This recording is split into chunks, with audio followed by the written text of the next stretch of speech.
पुरानी परंपरा हमारे देश में है, गरम खाना खाओ, माने वो 48 मिनट के पहले हो जाए। गरम गरम रोटी बना के खिलाओ या गरम गरम रोटी खाओ। आपको शायद मालूम नहीं है, आप में से जो यूरोप और अमेरिका ज्यादा घूमते हैं वो इसका अंदाजा लगाएंगे कि गरम रोटी का महत्व क्या है। क्योंकि यूरोप में नहीं मिलती, अमेरिका में नहीं मिलती, दुनिया के 56 देशों में गरम रोटी नहीं मिलती, क्योंकि उसको बनाना नहीं जानता कोई। दुनिया की आबादी 600 करोड़ है। 600 करोड़ आबादी में 300 करोड़ महिलाएं, 300 करोड़ पुरुष अगर मान लें तो 300 करोड़ महिलाओं में लगभग 250 करोड़ महिलाएं नहीं जानती कि गरम रोटी कैसे बनती है। उनके पास गेहूं का आटा है, गेहूं का आटा भी है, क्योंकि यूरोप के कई देशों में गेहूं है। अमेरिका में गेहूं पैदा होता है, कनाडा में भी गेहूं पैदा होता है। गेहूं ठंडी की फसल है तो ठंडे देशों में होता, तो गेहूं है, गेहूं का आटा भी है। रोटी बनाना नहीं आता। क्यों? कोई यूनिवर्सिटी नहीं है वहां जो सिखाए इसको, कोई कॉलेज नहीं है जो सिखाए इसको। तो यूनिवर्सिटी कॉलेज नहीं है, और कोई मां नहीं है जो अपनी बेटी को सिखाए, क्योंकि मां को नहीं आता तो बेटी को क्या सिखाए। और हजारों लाखों सालों से वहां ये चक्कर चल रहा, रोटी बनाना नहीं आता। किसी यूरोपियन और अमेरिकन व्यक्ति के बारे में अभी एक छोटा सा किस्सा बताता हूं। थोड़े दिन पहले हमारे पास एक दंपत्ति आए फिनलैंड से, एक पति और एक पत्नी दोनों आए। उन्होंने कहा मुझे भारत का गांव देखना है, तो हमने एक गांव में भेज दिया। संयोग से जिस गांव में गए वहां शादी थी, तो हमने कहा उसमें भी आप शामिल हो जाइए, तो भारत क्या है आपको ज्यादा अच्छे से समझ में आएगा। तो वो शादी में जब शामिल हुए तो रोटियां बना रहे थे, कोई पूड़ी बना रहा है। तो गांव में तो आप जानते हैं ना, नौकर नहीं बनाते, सब गांव इकट्ठा होकर बनाता है। जिसके घर में शादी है उसके घर में दूसरे घर के लोग आ जाते हैं, दूसरे घर का चूल्हा बंद हो जाता है, सब एक ही घर में खाते हैं। तो सब महिलाएं बना रही थी, तो उस फिनिश दंपत्ति ने पूछा ये सब कितना पैसा लेंगी। तो उनको कहा ये पैसा वैसा नहीं लेने वाले। तो ये कैसे हो सकता है? तो हमने कहा ये है क्योंकि भारत कोऑपरेशन पे चलता है, कंपटीशन से नहीं चलता ये देश। हमारे समाज में कोऑपरेशन है, कंपटीशन नहीं है। तो फिर वो फिनिश दंपत्ति में जो महिला थी वो सबसे ज्यादा इस बात को परेशान थी लेकर कि ये रोटी एकदम गोल बन रही है, 100% गोल। उसकी जिंदगी में ये कल्पना नहीं है कि 100% गोल चीज कोई हाथ से बन सकती है। वो कहती है उसने कभी सोचा था भारत के बारे में कि मशीन से बनाते होंगे रोटी, और वो कह रहे हैं ये हाथ से बनाते हैं 100% गोल। तो उसका जितना कैमरे में रील थी उसने सब उसी पे खर्च कर दी, गोल रोटी बना के देखने में उसको। माने आपको मैंने ये उदाहरण इसलिए दिया कि उनके लिए ये अजूबा है, उनको लगता है कि कोई महिला ये कर पाए।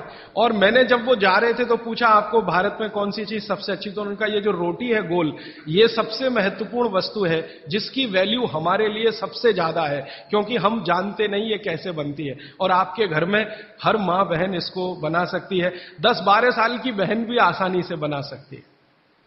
इसका मतलब है कि रोटी ताजा और गर्म ये भारत में ही संभव है, दुनिया के दूसरे देशों को नसीब नहीं है। तो आप समझ लीजिए कि आपके पास कितनी वैल्यूएबल चीज है गरम रोटी, और उसको आप छोड़कर ठंडी करके खाएं तो ये आपका दुर्भाग्य है, सौभाग्य नहीं। तो रोटी को गरम गरम ही खाएं, गरम गरम ही खिलाएं। यूरोप में कोई किसी को खिलाता नहीं, क्योंकि कोई बनाता नहीं और जानते भी नहीं।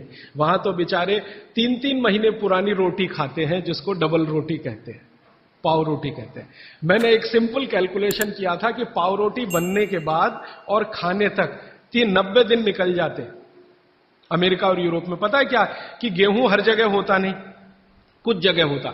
तो गेहूं बड़े बड़े ट्रक में भर के वहां तक जाता है जहां गेहूं को पीसने वाली चक्कियां लगी हुई हैं, फ्लोर मिल्स, वहां उनका आटा बनता। फिर वो आटा ट्रक में भर भर के फिर वहां जाता है, फिर जाकर उससे डबल रोटी बनती है, फिर वो वहां से बनकर कहीं और जाती है। फिर ऐसी चक्कर में 90 दिन निकल जाते हैं। हमारे आयुर्वेद शास्त्र में भागवत जी कहते हैं कि आटे को जितना ताजा इस्तेमाल किया उतना ही बेहतरीन है। आटे के बारे में वो कहते हैं जितना ताजा इस्तेमाल किया उतना ही बेहतरीन है। रोटी के बारे में कहते हैं 48 मिनट के अंदर खा लेना चाहिए। और पिसा हुआ आटा वो ये कहते हैं कि 15 दिन से ज्यादा पुराना कभी भी मत खाना। 15 दिन मैक्सिमम, वो भी गेहूं के लिए। ये चना और मक्की और ज्वारी, इसके लिए तो 7 ही दिन कहा उन्होंने। 7 दिन से ज्यादा पुराना नहीं खा सकते, क्योंकि वही किस्सा है, उसकी माइक्रो न्यूट्रिएंट कैपेसिटी लगातार कम होती चली जाती है। तो अब आप बोलेंगे जी ताजा आटा कहां से लाएं? चक्की है, जिंदाबाद। हिंदुस्तान में हजारों लाखों वर्षों से आटा ताजा बनाकर रोटी बनाने की परंपरा है कि नहीं? जो माताएं यहां बुजुर्ग हैं, इन्होंने अपना गांव देखा होगा, अपने गांव के घर की चक्की देखी होगी। ये चक्की पे मैंने थोड़ा रिसर्च किया कि ये क्या अद्भुत चीज बनाई है हमारे ऋषि मुनियों ने। ये दुनिया की ऐसी अद्भुत मशीन है जो आपको ताजा आटा तो देती ही है आपके शरीर की स्वास्थ्य के लिए, और आपके अंदर की मांसपेशियों को हमेशा फ्लेक्सिबल रखती है। और हमारे घरों में ये जो चक्की चलाने का काम माताएं करती रही हैं, मैंने इन माताओं पर एक छोटा सा रिसर्च अभी पिछले साल पूरा किया। मेरे एक दोस्त हैं, आयुर्वेद के चिकित्सक हैं, उनके साथ मिलकर, वो गांव में रहते हैं। तो मैंने कहा आप गांव की कुछ महिलाओं पर अध्ययन करिए कि जो चक्की चलाती हैं, इनके बारे में जरा पता करिए। और जो चक्की नहीं चलाती, पिसा हुआ आटा लाती हैं।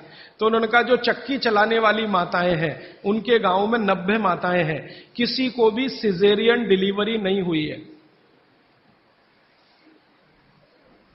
चक्की चलाने वाली माताओं के पैरों में दर्द नहीं है। चक्की चलाने वाली माताओं को कभी भी कंधा नहीं दुख रहा है, गर्दन नहीं दुख रही है, नींद अच्छी आ रही है, डायबिटीज नहीं है, हाइपरटेंशन नहीं है, ब्लड प्रेशर नहीं बढ़ा है, 48-50 बीमारियां नहीं है। और जो माताएं पिसा हुआ आटा ला रही हैं, कैप्टन कुक, आईटीसी का, उनके घरों में डायबिटीज भी है, अर्थराइटिस भी है, हाइपरटेंशन भी है, ये भी है वो। तो मैंने वो वैद्य जी को कहा कि आप क्या मानते हैं ये जो चक्की चलाने वाली माताएं, ये ऐसा क्या विशेष काम कर रही हैं? तो उन्होंने मुझे समझाया, वो मेरे भी समझ में आया, आपको भी समझ। हम जब चक्की चलाते हैं तो एक दिन चला के देखिए तो आपको समझ में आए। सबसे ज्यादा दबाव पेट पे पड़ता है, हाथ पे इतना नहीं है, पेट पे दबाव है। और मां के पेट में एक एक्स्ट्रा ऑर्गन है जो पिता के पेट में नहीं है, जिसको गर्भाशय कहते हैं। ये गर्भाशय आपके पेट के बिल्कुल बीचों बीच हिस्से में। चक्की चलाते समय सबसे ज्यादा जोर वहीं है। और गर्भाशय के बारे में आयुर्वेद के सारे रिसर्च और आधुनिक विज्ञान के सारे रिसर्च ये कहते हैं कि ये गर्भाशय के आसपास के एरिया में जितना हलन चलन हो, उतनी इसकी फ्लेक्सिबिलिटी है। फ्लेक्सिबिलिटी माने मुलायमियत, अंग्रेजी शायद आप समझ जाएंगे। फ्लेक्सिबिलिटी, मुलायमियत, इलास्टिसिटी एक शब्द होता है अंग्रेजी में, इलास्टिसिटी। इलास्टिसिटी का मतलब जब चीज की जरूरत पड़े तो उसको तान देना, जब जरूरत पड़े तो उसको संकुचित कर दे। ये हमारे गर्भाशय का सबसे बड़ा गुण है। इसी गुण के कारण बच्चे का जन्म होता है। और ये गुण को बनाए रखने में सबसे बड़ी भूमिका है हलन चलन। वहां आसपास मांसपेशियां, उनका हलन चलन रहे। तो ये हलन चलन सबसे अच्छे तरीके से, मैंने खुद चला के देखा चक्की, ये सबसे ज्यादा पेट के हिस्से में ही होता है। तब मेरे समझ में आया कि जो माताएं नियमित रूप से चक्की चला रही हैं, उनको सिजेरियन डिलीवरी नहीं हो रही है, क्योंकि गर्भाशय की इलास्टिसिटी मेंटेन है, तो आसानी से बच्चा बाहर आ रहा है बिना किसी ऑपरेशन के। तब मुझे ध्यान आया कि हमारी जो पुरानी माताएं हैं, उनके 8-8, 10-10 बच्चे होते थे, कभी सुना नहीं कि सिजेरियन। वो दाई आती थी गांव की, जो एमबीबीएस नहीं है, एमडी नहीं है, एमएस नहीं है, और बच्चे करा के चली जाती थी, ऐसे ही जैसे दाल पका के कोई चला गया या चावल पका के कोई चला गया। हां, ऐसे होता है। तो हमने इस बात को जब ध्यान दिया, तब मेरे मन में आया कि इसको थोड़ा और बड़ा रिसर्च करना चाहिए। तो इसी चेन्नई में मेरे एक मित्र हैं, उनकी पत्नी और वो मिलके 15-16 साल से इसी विषय पे काम कर रहे हैं कि बच्चे को बिना किसी डॉक्टर की मदद के या सीजर ऑपरेशन के बाहर कैसे लाया जाए। तो उनका 15-16 साल का रिसर्च ये कहता है कि ये सिर्फ चक्की की मदद से ही हो सकता है। और आयुर्वेद तो यहां तक कहता है कि मां का गर्भ 7वें महीने तक चक्की चलाने की अनुमति देता है। मां को 7वें महीने तक चक्की चलवाई जा सकती है, 8वें महीने में नहीं, फिर उसको बंद कर देना अच्छा है। और उतने 7 महीने की चक्की आपके लिए पर्याप्त है कि वो बच्चा बिना सीजर के हो। और जो बच्चे बिना सीजर के हैं उनके जीवन को आप देख लें, और जो सिजेरियन है उनके जीवन को देख लें, जमीन आसमान का अंतर है। सीजर बच्चे ज्यादा बीमार हैं, समय समय पे बीमारियां हैं। जो बिना सीजर हैं वो सब स्वस्थ हैं, दुरुस्त हैं, तंदुरुस्त हैं। ब्रेन का डेवलपमेंट भी उनका अच्छा है, लॉजिक को डेवलप करने की कैपेसिटी, कल्पनाशीलता उनमें दूसरे बच्चों से ज्यादा है।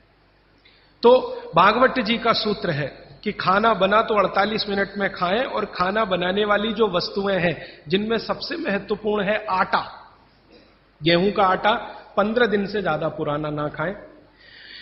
जवारी, बाजरी और मक्की का आटा 7 दिन से पुराना ना खाएं।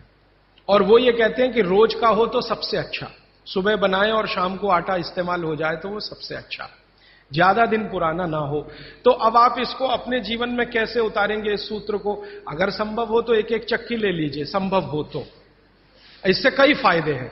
आपको सबसे बड़ा फायदा तो यह है कि आपके घर में मां है, कोई बहन है, उसको मां बनने के समय ये बहुत मदद करेगी चक्की। दूसरा, आपका वेट कम करने में बहुत मदद करेगी चक्की। अगर आपको एक्स्ट्रा वेट है और आप उसको लूज करना चाहते हैं तो 15 मिनट सुबह चक्की चलाया पर्याप्त है। 15 मिनट सुबह अगर आपने चलाया, 3 महीने बाद आप देखना 12 से 13 किलो वजन कम होगा आपका, सिर्फ 15 मिनट की चक्की। रामदेव जी चक्की चलवाते हैं कि नहीं? आप चलाते हैं कि नहीं? लेकिन वो चक्की चलाते हैं जिसमें कुछ होता ही नहीं है, ऐसे ऐसे चलवाते हैं कि नहीं? तो असलियत में ही चला लो, कुछ तो आटा तो मिलेगा।